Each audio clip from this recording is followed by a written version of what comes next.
আসসালামু আলাইকুম। জাতীয় নির্বাচন পক্ষ বিপক্ষ নিয়ে নির্বাচন ভোটাভুটির মাধ্যমে শেষ হলো। পক্ষ বিপক্ষ নিয়ে কেউ হারবে কেউ জিতবে, এই তো নির্বাচনের নিয়ম। হেরে গেলে বিরোধী দলের নেতাকর্মীদের উপরে বাড়িঘর ভাঙচুর। আমি তাদের উদ্দেশ্যে বলছি, আজকে হয়তো বিএনপি জিতে গিয়েছে, জামাত ইসলাম হেরে গিয়েছে। আপনার পাড়াপড়শির যে বিপক্ষে একজন জামাত করতো একজন বিএনপি করতো, তার বাড়িঘর ভাঙচুর করছেন, তার বাড়িঘর তার উপর আক্রমণ করছেন। যারা নেতা হয়েছে, যারা এমপি হয়েছে, নির্বাচনের আগের দিন পর্যন্ত আপনাকে চা খাওয়ার টাকা দিয়েছে, চা খেতে পেরেছেন। নির্বাচন শেষ, আপনাকে চিনবে না। আপনি দল করেন ভালো কথা, দলের পক্ষে কথা বলেছেন, দলের বিপক্ষে কথা বলেছেন নির্বাচনের আগে। সেই সূত্র ধরে আপনার পাড়াপড়শির বাড়িঘরে আপনার দল ক্ষমতায় গিয়েছে, তাদের উপরে আক্রমণ এবং অত্যাচার করছে। আপনার সেই বাবারা আপনাকে 10 টাকা এনে ঘরে দিয়ে যাবে না।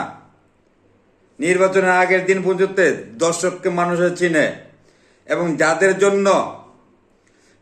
জন্য আপনাদের বাড়ির উপরে আপনার উপরে আক্রমণ করছে, বিপক্ষের ক্ষমতাশালী দল ক্ষমতায় বসবে, নির্বাচিত হয়েছে, আপনি যার জন্য বিরোধী দল জামাত ইসলামে ছিলেন, তারা কি বলছে? তারা কি কিছু বলতে পারবে? নাকি উপরে কর্মস্থানে যারা আছেন, যারা এখন ক্ষমতায় বসবে, তারা কি প্রতিবাদ করবে? কেন আপনার পাড়াপড়শি বাড়িঘরের আপনার বিপক্ষের লোকের উপর আক্রমণ করছেন? আমি তীব্র নিন্দা জানাই। হয়তো যদি কেউ ভেবে থাকেন আগেরই মতন পক্ষ বিপক্ষ নিয়ে কিন্তু সংসদ গঠন করা হবে, যদি ভেবে থাকেন একদলীয়ভাবে দেশ চালাবে, এটা ভুল ধারণা। হয়তো আজকে ক্ষমতায় বসার আগে বিভিন্ন জায়গা থেকে শোনা যাচ্ছে, অনলাইনে আসছে, নিউজে আসছে, বিরোধী দলের নেতাকর্মীদের উপরে অত্যাচার, বাড়িঘর ভাঙচুর, এরকম অনেক ডকুমেন্ট আমাদের কাছে অনেক বিভিন্ন জেলা থেকে পাঠিয়েছে। এগুলো থেকে বেরিয়ে আসার জন্য বিনীতভাবে অনুরোধ করছি, আপনি যার জন্য আপনার পাড়াপড়শির এলাকার দোকানপাট বাড়িঘর ভাঙচুর করছেন, সেই বাবার আপনাকে এসে বাঁচাবে না, 1 টাকা ঘরও দিয়ে যাবে না। এগুলো থেকে বাইরে এসে নির্বাচন শেষ, হাতে হাত রেখে বুক মিলিয়ে একসাথে এলাকায় বসবাস করুন। প্রভাব হাটিয়ে কোনো রাজনীতি দল বাংলাদেশে থাকতে পারে নাই, বিশ্বের বইয়ে প্রস্তুতে কোনো জায়গায় নেই। প্রভাব খাটিয়ে, ক্ষমতা খাটিয়ে থাকবে। 17 দিনের মাথায় কিন্তু অনেক সরকার নেমে যেতে হচ্ছে এবং দেশের জনগণ নামিয়ে দিয়েছে। সেই কথাগুলো মাথায় রেখে বিপক্ষের দলের নেতাকর্মীদের বাড়িতে আক্রমণ করা বন্ধ করুন।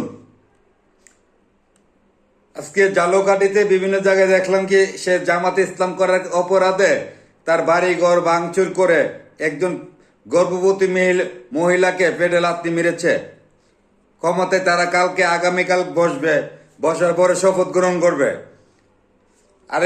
আরেকটি দেখলাম, সিলেটে বিএনপির কিছু ক্ষমতা দেখিয়ে জামাত ইসলামের লোকজনকে মারধর করার কারণে বিএনপির নেতা তাকে সাথে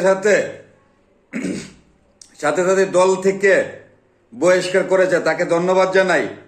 এভাবে বিএনপি হোক, জামাত ইসলাম হোক, যে কোনো দলের লোক হোক, কোনো দলের প্রভাব হাটিয়ে যদি কোনো সাধারণ মানুষের বিপক্ষে মানুষের উপরে আক্রমণ করে, এভাবে প্রত্যেকটা নেতাকর্মী এই ধরনের স্টেপ নিতে হবে।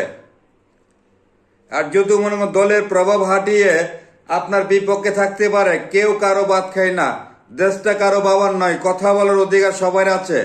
আপনার মতামত আপনি এক দল করবেন, আপনার পাড়াপড়শি আরেক দল করবো, তাতে কোনো সমস্যা নেই। আপনার দল হারে গেলে পাড়াপড়শির বাড়ি ঘর ভাঙচুর, এগুলো থেকে বাইরে আসার জন্য এবং সরকার এবং আইন প্রশাসনকে এবং সংসদে যারা যাবেন এই বিষয়গুলো নিয়ে কথা বলার জন্য বিনীতভাবে অনুরোধ করছি। হয়তো 17 দিনের মাথায় যদি যারা নতুন ভাবে আমাদের আঞ্চলিক ভাষায় একটা বলেছিল, কাপড় আলগি দিয়ে দেখার পরে কয়, নতুন সেটে নাকি বাল জ্বালালে এরকম হয়। নতুন করে যারা রাজনীতি করছেন, রাজনীতির মুখ দেখছেন, এগুলো থেকে বেরিয়ে আসুন। আপনার নেতাকর্মীরা বলে নাই, বিপক্ষে যারা হেরে গিয়েছে নির্বাচনে তাদের বাড়িঘর ভাঙার জন্য। আমি আশা করি যারা ক্ষমতায় বসবেন, আইন প্রশাসনে আছেন এবং বিরোধী দলের লোকও সংসদে যাবেন, এই বিষয়গুলো নিয়ে কথা বলার জন্য বিনীতভাবে অনুরোধ করছি। আর না হলে পূর্বের ইতিহাস মানুষকে আবার স্মরণ করিয়ে দিতে হবে। পূর্বের ইতিহাসে কোন দল কতদিন থাকতে পেরেছে ক্ষমতা আসার পরে, এই জিনিসগুলো অনেকের অবগত আছে।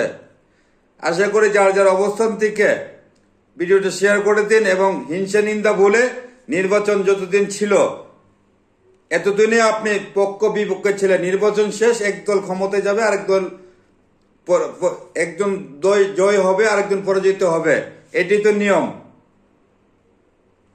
এজন্য যারা ক্ষমতায় পেয়ে গেছে, নির্বাচিত হয়েছে, বিপক্ষের দলের বাড়িঘর ভেঙে এবং বাড়িঘর কুপিয়ে আক্রমণ করার থেকে বিরত থাকার জন্য আমি অনুরোধ করছি। সবাই ভালো থাকবেন। আসসালামু আলাইকুম।